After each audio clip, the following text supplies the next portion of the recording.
A new list of the best big cities to live in, but you gotta scroll. Keep on scrolling. Indy is almost at the bottom of the entire list.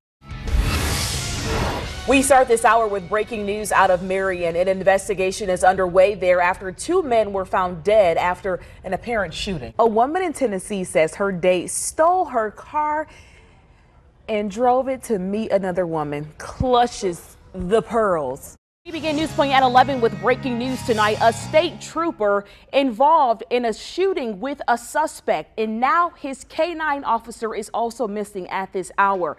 We are having technical difficulties, but here is what we can tell you back out here in the studio about what is happening in this story. So this went down about an hour ago. Tanae. Time now 6:02. We continue to follow breaking news from the south side of Indy. A 4-year-old girl is shot inside her home. Go ahead, get those shoes. Go to the spa. Why not? All right, you may want to reconsider how often you treat yourself. And a man is in trouble for showing off his body while exercising at a gym. Well, not these two. They were not showing off their body. But we're going to tell you about that guy coming up here in a little bit. Nasser was sentenced to 60 years in federal prison. More than 100 women and girls have now accused Nasser of molesting them. There were 3 people struck by lightning and 1 was fatally hit. We have just learned within the last 15 minutes that the person thought to be dead originally has regained a pulse and consciousness. What about an Englishman? Ooh, you got some? Yes, I have. Okay, call a friend. Right. Tweet me. Oh, no, we're not public on that. Jesus Christ. Send me a DM. Slide in the DMs. What's the DM? Slide Dr. Martens. Direct messages. Oh, those things. Slide in my DM Okay. with your friend. Right. We can set it up. Okay. But Scottish? Ooh, yeah. Ginger hair? No.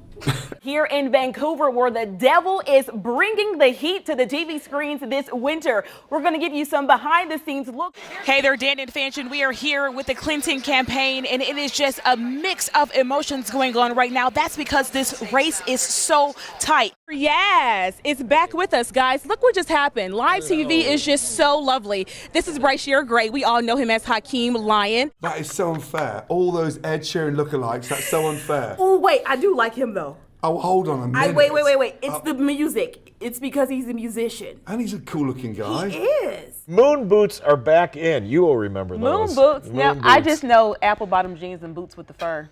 Oh, my goodness. That's all I know.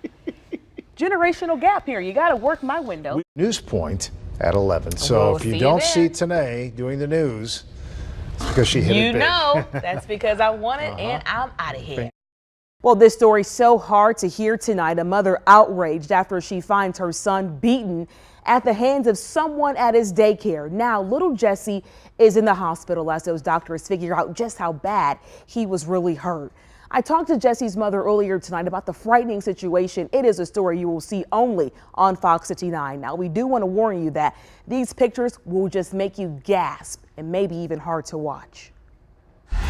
Now it's like I gotta be a stay-at-home mom and not do the things that I want to do to advance in life, to give them the best in order to make sure they're taken care of and not neglected. This is what Tiffany Griffin saw Monday afternoon when she walked into the Kitty Gardens daycare on 38th Street. Her son, 1-year-old Jesse, barely recognizable after someone attacked him. I hear my son screaming from outside. Me and his dad, we hear him screaming. So someone was going there. He's in a high chair, and both his eyes busted, his lips swollen top and bottom, scratches all through his face, cuts, blood everywhere. Tiffany admits to punching the 22-year-old daycare worker out of anger. The police report lists that worker as the suspect, but the employee told Tiffany another child assaulted Jesse. There's no way a 2-year-old, and that baby was small, and she didn't look like she was the violent type. And her mom said she wasn't the violent type. She said, that baby's mom? Yeah, and that mom said that scratches her baby might do, but when she seen that picture, she started crying and said her baby wouldn't do anything like that. We went to the Kitty Gardens to try to get some answers. No one came to the door.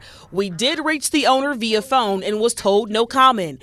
Tiffany says the worker's response makes her doubt her story. She didn't even call the owner. She didn't call the police. She didn't call the ambulance. She didn't call nobody. As doctors try to find out if baby Jesse will have any lasting injuries, this mother is left questioning if she can ever leave her children in someone else's care again.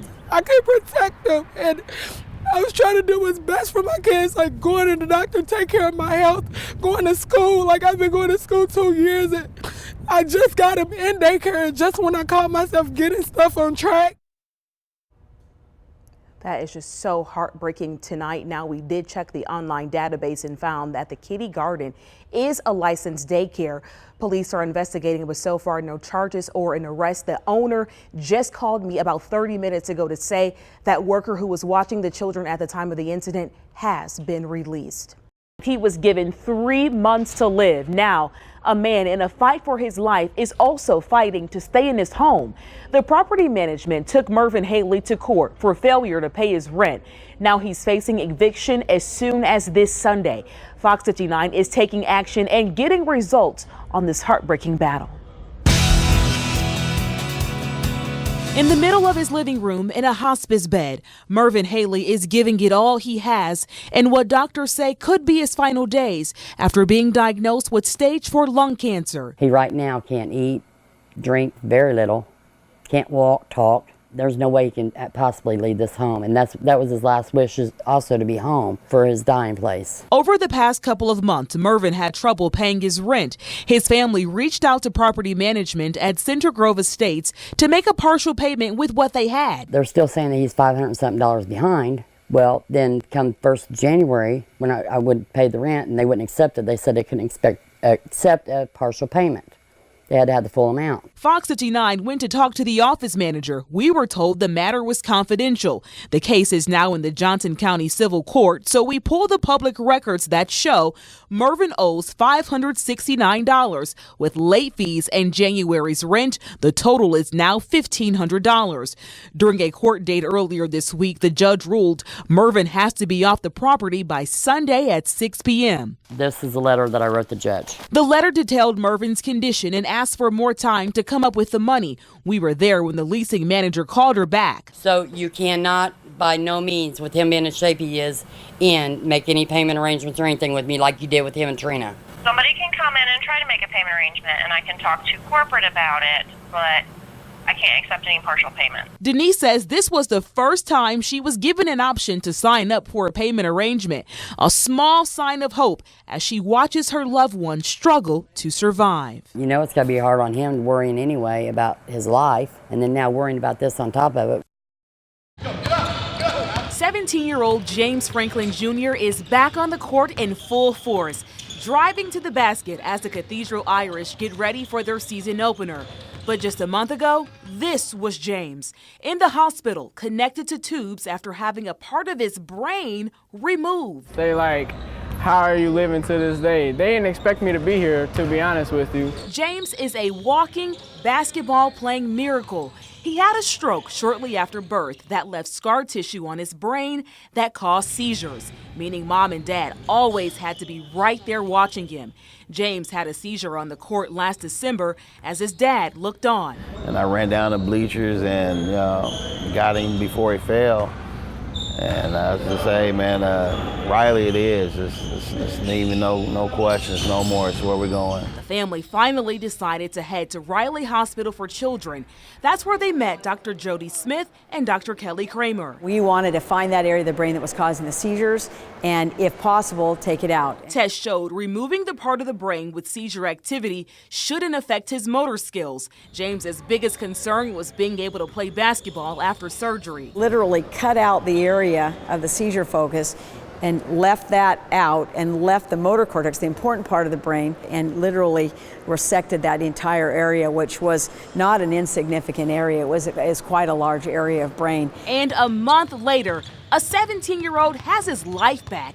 James hasn't had a single seizure since the surgery. I'm thankful for that and feel like I'm at the point where I don't have to worry about anything, and so do my parents, and it's a happy life right now. This is News Point at 11. A student opens fire inside a classroom at Noblesville West Middle School, hitting a teacher and a 13-year-old girl. The family of the teen, Ella Whistler, just released a statement. It says, quote, "Our daughter Ella Whistler was involved in a horrific shooting today at her school. We will spend the next days and weeks processing what happened and why." Ella is in critical condition at Riley Hospital for Children. Let's take you now to Haley Bull, who has more on the teacher who stepped in. Thank you, Haley. And Mr. Seaman released a statement from the hospital tonight saying he is doing well. He says, quote, "I want to let everyone know that I was injured, but I'm doing great. To all the students, you are all wonderful, and I thank you for your support. You are the reason I teach." His mother says he was shot in the hip, forearm, and stomach. He is listed in good condition. Students, parents, and the community are calling Mr. Seaman a hero. Fox 59's Lindsay Eaton is at the hospital on the near north side tonight and talked to the students who this teacher saved. Thank you, Lindsay. After the shooting, police searched this home in Noblesville, just a few miles from the school. Sources tell us it is connected to the shooting. It is not clear what officers were searching for or what they found. During the chaos of the shooting at the middle school, the high school issued a code red for a threat. Students quickly started barricading themselves in the classrooms. A high school student sent us this photo you see here with desks and chairs piled up at the door. In another classroom, you can even hear the teacher trying to tell the students to remain calm as they block the door. Middle school students were transported to the high school to reunite with their parents. You see very emotional reunions happening as those parents were just thankful to get to those kids. The community coming together in prayer tonight before a youth baseball game at Forest Park. The players, parents, and coaches gathered there on the field for community prayer. Both teams have players that attend Noblesville West Middle School. They say this pregame prayer is the first step to bring healing to the community. Tonight, the big question is, how do we prevent another school shooting from happening? Governor Holcomb talked about the shooting after he stepped off the plane from an economic development trip to Europe. He says the state is moving in the right direction in terms of securing schools, but says all resources must be on the table. He praised the passage of the school safety bill, which opens up $40 million to districts across the state to improve school safety. The governor also talked about the importance of the school safety audit. Those results should be in sometime this summer. All eyes are on Indiana as we go into Indy 500 weekend. That's why the executive director of the National Association of School Resource Officers happened to be in town today when the shooting happened. Scenarios, he says, officers in his organization have been responding to just more and more all over the country. I talked to the director about why he says these cases are nearly impossible to prevent. Another day of heartbreaking images like this carved in our minds. A student and teacher shot at Noblesville West Middle School when police say a student opened fire in a 7th grade science class. Since January 1st, since the new year, we've experienced really at least one of these a week. On average. Mo Kennedy is the executive director of the National Association of School Resource Officers. In this case, a teacher took the student down. He says resource officers are usually the first line of defense and are trained to go toward the gunshots. You hear shots fired in your school, you respond. According to a recent Ball State study, a third of parents surveyed say they expect a school shooting to happen at their child's school in the next 3 years. We asked the parents, what is the cause of shootings in schools and children shooting each other? The first thing they said is poor parenting. No matter how much we put into place, if someone has it in their mind to commit an act of mass murder, it's very difficult, near impossible sometimes, to stop that initial act. So it then becomes all in how we respond to it. Professor Kupchung Dani says that's exactly where attention should switch to. Prevention. There clearly needs to be more research. We have been spending so much time, years after years, trying to, create a discussion, and we blame the politics, the easy access to guns, but nothing about prevention. Tanae Howard, Fox 59 News.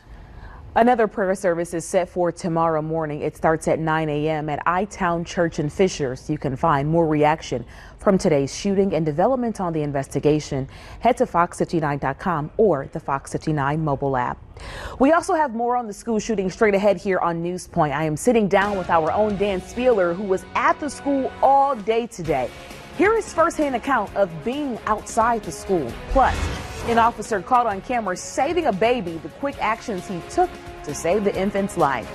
An Indy 500 weekend is here, and it is going to be a hot one. Krista is going to be back to show us how our rain chances will fare and just how hot we can expect it to get. Those stories and more next on News Point.